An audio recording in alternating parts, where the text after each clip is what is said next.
Welcome everyone. My name is Scott and this channel is CineRam, and today's video will be on assignment from my fellow YouTuber Jim Gisriel. Many of you are already familiar, of course, with Jim and his weekly live streams on Saturday evenings. And during his most recent live stream, he mentioned the new nominees for the MTV Movie Awards, which will be coming up in May of this year, May of 2021, if I'm not mistaken. He talked a little bit about the nominations and what his opinion of them, and I chimed in on the live chat saying that I took the MTV Movie Awards pretty seriously for a while, but then I was sort of dismayed by the inclusion of one particular nominee on one particular year, and Jim found that very amusing, and he wanted an explanation. A lot of people who were fans of the MTV Awards, the MTV Movie Awards in particular, when they first got started, were probably greatly dismayed by the fact that Twilight movies tended to dominate in the years that they were nominated. In addition to nominations for people like Robert Pattinson, Kristen Stewart, the Twilight films themselves were nominated for Best Movie, or as it's known now, Movie of the Year, 4 out of 5 times. The first 4 Twilight movies were nominated for and won that award. If we take a look here at this handy-dandy list that I prepared, we will see that basically those movies beat out The Dark Knight and Iron Man and Avatar and The Hangover and Inception and The Social Network and Bridesmaids and The Hunger Games. All those movies were nominated against Twilight movies, and they all lost because the Twilight fan base is just that strong. I'll give you a little history here.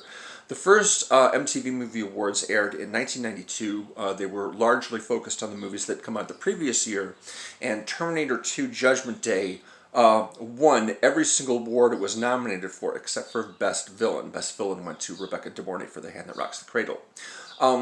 I was 19 at the time, and I was a big fan of Terminator 2, and I was really excited by this new, fun, youth-driven award show. The voting, basically, they invited MTV viewers, basically anyone, to vote on these award categories, to vote on the nominations, I should say.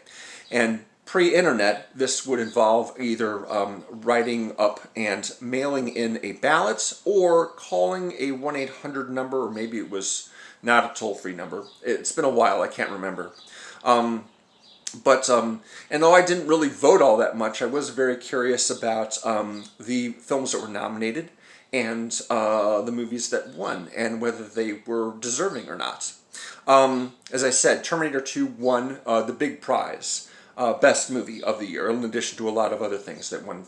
Arnold Schwarzenegger won an award, Edward Furlong and Linda Hamilton both won awards, yeah, kind of dominated things. The following year, A Few Good Men was nominated. That would be the courtroom drama with Tom Cruise and Jack Nicholson.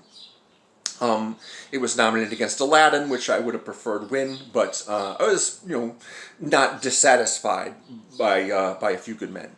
But the following year started a bit of a run on movies that were, I felt, rather exceptional and uniquely deserving of the award. The following year, after A Few Good Men, it was Menace to Society. This is a small budget, South Central LA gang drama. And it was nominated against 3 Best Picture nominees and the highest grossing movie of the year, Jurassic Park.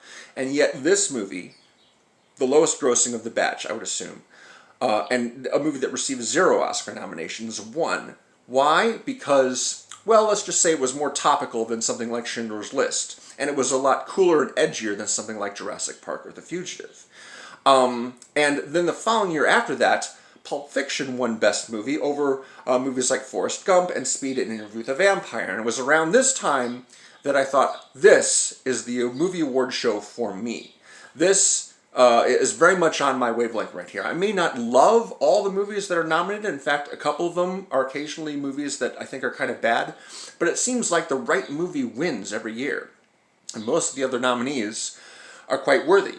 the pattern that I noticed was that movies that are A, cool, B, successful at the box office, and B, are pretty decent are the ones that tend to get nominated and have and stand the best chance of winning. Following Pulp Fiction, Seven won Best Movie, and the year after that, Scream won Best Movie, and then Titanic won, and then There's Something About Mary, and The Matrix after that. That's quite a run. Those are all very deserving movies of this particular award show. You know, it's not like the Oscars or the Golden Globes or the People's Choice or the SAG Awards or whatever, where they, you know, they're looking for an elevated form of drama, basically. The kind of period dramas and social issue dramas that tend to dominate these award shows and make the critic top 10 list. This show was not concerned with that. This show was concerned with what was basically the most trend-setting stuff, and also something of high quality and also popular as well. These were the key elements that seemed to warrant a Best Movie nomination and especially a Best Movie win. Now, as I would just like to show you this little piece of paper right here. This is a printout of a Word document that I've been keeping for a very, very long time. This is a few pages from it.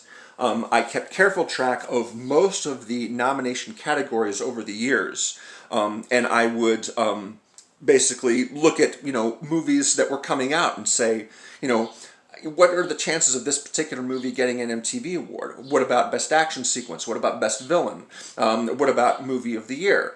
And at a certain point, I think this is probably sometime after the year 2000, or maybe it was closer to the middle of the decade, I'm not quite sure exactly. But at a certain point I thought to myself that it might be a good idea, since I was spending so much time thinking about this stuff, to either A, write a book about it, or start my own website. And the website would be devoted to movie news, casting, and, you know, directorial choices and things like that. Reviews of current movies, but it would be geared towards the MTV Awards. I would be focused on movies and whether or not they stood a chance of getting nominated and whether or not they were worthy of getting nominated. In the summer of 1998, a movie called There's Something About Mary came out. I'm sure many of you are familiar with this. Sorry. Something About Mary. There's Something About Mary. This was one of the, I can't remember the name of the guys who, oh, well, I have it written down here. I can just look it up. What am I thinking? I have all the directors listed here. Yeah, the Farrelly brothers, Peter and Bobby Farrelly. When There's Something About Mary came out and I saw this, and I was so delighted by it, I thought it was so much fun and so entertaining and funny, I thought this movie stands a very good chance of winning Best Movie, and I think that it would be the most appropriate winner. Now, the following April, the nominees included Saving Private Ryan and Armageddon and Shakespeare in Love and The Truman Show, and There's Something About Mary, and it ended up winning. So there was, something that I felt very proud of, and that I could say, hey, you know what I did? I managed to successfully guess or predict which movie would win Best Movie, like almost a year in advance. And there was another show a few years later, 2003, I guess. Let me just make sure I have this right. Yeah, that's right. The 2003 show, I managed to correctly guess all 5 nominees for Best Movie. I have them written down here. Of course, I can't really prove this to anybody because it was just something that I was thinking out loud to myself for the most part. But the nominees were 8 Mile, the Eminem movie, Barber Shop, the second Lord of the Rings movie, The Ring, the horror movie with Naomi Watts, and the first Spider-Man movie. And I thought, you know, after having seen all those movies in the theater and trusting my instincts, I kind of went, yeah, I think these films are going to get nominated for Best Movie at the MTV Awards, and they were, and I was very pleased about that. And as the years went on, I, kept paying attention and kept wondering about this kind of thing. But one thing that happened that sort of discouraged me and started, I guess you could say, sort of me abandoning the idea of devoting a lot of time towards keeping a record of all this stuff, a public record where I would comment on it and things like that, was 2008. Now, up until this point, there were 5 nominees in every category. No, sorry. In the best movie category, they might vary some, and there are a lot of the categories. A lot of the nomination categories varied quite a bit from year to year. They'd have certain awards go on for a few years and then stop, and then maybe get picked up later. The award conditions would change. For example, best on-screen duo became best on-screen team, and later best group. There were variations in the kind of qualifications for acting categories and new performance, breakthrough performance, what they call breakthrough performance or breakthrough something or other. They'd have one-time categories basically for best hero. They had best hero at a certain point, and some of these categories wouldn't last very long. But the consistency was largely in two categories: best kiss and best movie. Best kiss was, I have no doubt, one of the most popular categories, if not the most popular, just because it's, kind of a little bit racy, and they tend to be, all these categories tend to emphasize the fun of it, rather than not take itself too seriously. But since I was paying close attention and I began looking at these patterns in the best movie nominees and winners, I was sort of going with the idea that the MTV Awards were a good indication of cultural significance. That when you have movies like Menace to Society and Scream and There's Something About Mary winning Best Movie, then it's a good indication that these movies are well thought of by a lot of people, not just popular, but not just successful at the box office, but well thought of. The three Lord of the Rings movies all were nominated for Best Picture at the Oscars, but only the third one won the actual award, whereas at MTV, all three Lord of the Rings movies not only were nominated, but each one of them won 3 years in a row. And given the popularity of that series, it's no wonder. But then what happened? But the other point of consistency was the fact that there were always 5 nominees in each category. Like I said, there's been some inconsistency in a lot of the other categories. Some award nominations only last for a year or two. Some go on for a while. Sometimes the number of nominees varies. Sometimes the conditions, the parameters vary. Sometimes the qualifying period changes as well. It used to be the first day of March, followed by the last day of February of the next year. That was the qualifying period, and that has changed quite a bit over the years. I'm not really sure what the standard is at this point. But at least I could count on Best Movie being just 5 nominees and 1 winner every single year. And that changed in 2008. The nominees for Best Movie in 2008 were I Am Legend, Juno, the third Pirates of the Caribbean movie. Yes, that's right. Superbad, the first Transformers movie, which won. But then there was a 6th nominee, which was National Treasure Book of Secrets. This is the second National Treasure movie. Now, both National Treasure, the first one, and National Treasure Book of Secrets were successful movies, at least financially. National Treasure, the first one, was generally thought of as kind of a Da Vinci Code knockoff, maybe a little bit more family-friendly. Nicolas Cage is the main character. He's being goofy in it, and looking for artifacts and following clues and eventually discovering things while bad guys chase him and his friends. The first National Treasure movie grossed $347 million, and the second one made $459 million, so both of those on a budget of less than 150 could be considered, pretty successful and well-liked. But the first National Treasure movie wasn't even nominated when it came out. They had The Incredibles, Kill Bill Volume 2, the biopic Ray about Ray Charles, the second Spider-Man movie, and Napoleon Dynamite, which won that year.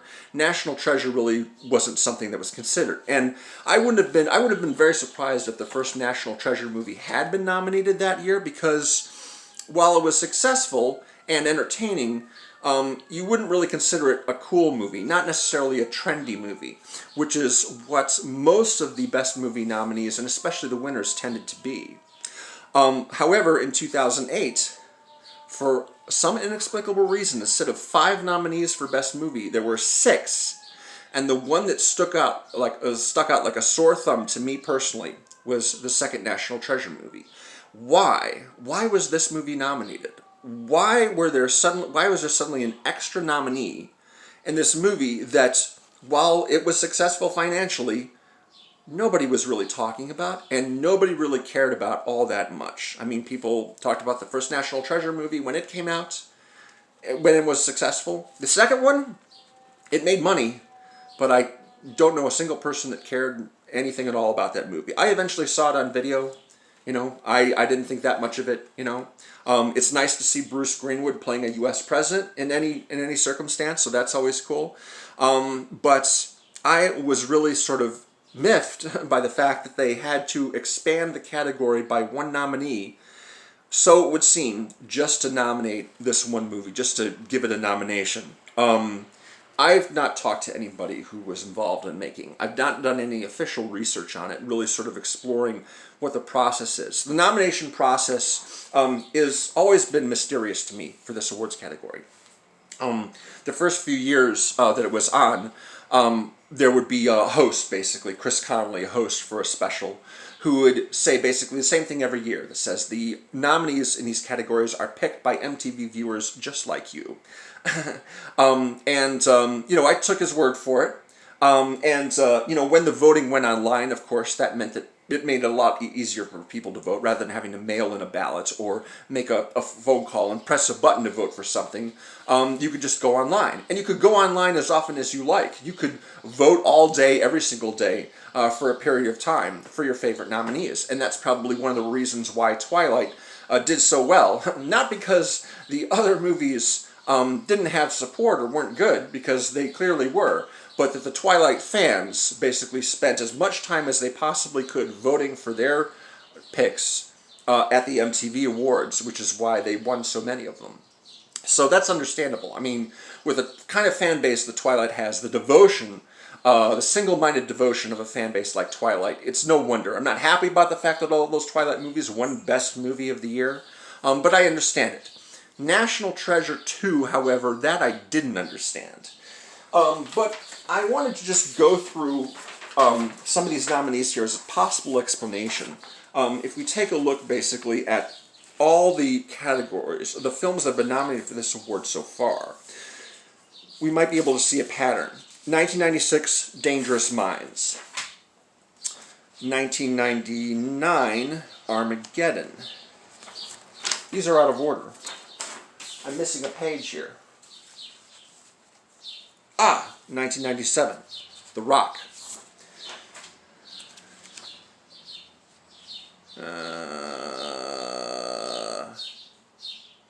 Okay. 2002, Black Hawk Down. 2004, Pirates of the Caribbean Part 1. And 2007, Pirates of the Caribbean Part 2. Are we seeing a pattern here? All these movies were produced by Jerry Bruckheimer. Now, in 2007, the third Pirates of the Caribbean movie was also nominated. And so was National Treasure Part 2, the extra nominee. Both produced by Jerry Bruckheimer. So at a certain point, I theorized that maybe the producers of the MTV Awards wanted to sort of get an extra nomination for Jerry Bruckheimer's sake, but since he was already nominated for the third movie, he actually showed up in person. It's unusual for a producer to show up to the MTV Movie Awards. Usually, it's just the actors, and occasionally a director. Like for Best Action Sequence, John Woo and George Lucas collected their Best Action Sequence awards in person. Which was a little unusual. But for the second Pirates of the Caribbean movie, which won Best Movie in 2007, both Johnny Depp and Jerry Bruckheimer showed up to accept in person. So why, if Pirates of the Caribbean 3 was nominated for Best Movie, would they also nominate National Treasure, Book of Secrets, produced by Jerry Bruckheimer, but not nearly as popular and not nearly as the focus of conversation? And I have no idea. I really don't know at this point. I theorized that maybe they were just making Jerry Bruckheimer happy, But that may not be the case. It probably isn't in any case. I don't know. Here's what I do know. Wedging in a sixth nominee for a movie that didn't deserve it, and I couldn't possibly justify its nomination in any way, pissed me off a little bit. And so my plans to devote a lot of time to writing up an analysis of the MTV Movie Awards, especially this category in particular, kind of fell by the wayside. I had, at that point, taken the time to actually write up a whole bunch of stuff, just, in my spare time, analyzing why certain movies and certain nominees were there and why the particular nominees won. And at that point, I really didn't have an explanation. I couldn't explain why National Treasure Book of Secrets was nominated for this award, especially since they already had 5 nominees and just felt like they just shoehorned this in. I had seen this before with Tom Green, actually. When Tom Green had a show on MTV that was very popular and much discussed. He also made a cameo. He had a supporting role in the comedy Road Trip, and he got a nomination for that, for Breakthrough Performance. But again, it was a category that already had 5 nominees, and he was like the extra one. It was just like, it seems like they included him in the nominees just so they could get him on the show, maybe. And since then, there have been some variations in the number of nominees in the Best Movie category. 2015 and 2016, if I remember correctly. But for the most part, they've just stuck with 5. And so when you look at a category that suddenly has more nominees, you question why that is, at least I do. When the Oscars expanded their category for Best Picture from just 5 to more than that, I felt like it devalued the nominations because the ones that got the sort of extra nominations, nobody really believed that they would actually win. The first year it was like District 9. District 9 got a Best Picture nomination, which certainly would not have happened if there had still only been 5 slots for Best Picture nominees. And although we take the MTV Awards less seriously, and they demand to be taken less seriously, again, I felt like, that the nominations themselves were an indication that the movie was something special. Looking at some of the other movies that have won in the years since then, I see pros and cons. For example, Black Panther won, The Force Awakens won, The Avengers won, The Fault in Our Stars won, over some pretty hefty competition. But also, the remake of Beauty and the Beast, with Emma Watson, won out over Get Out and Logan. And I would say that either of those 2 movies were far more deserving than the remake of Beauty and the Beast, which I still haven't seen.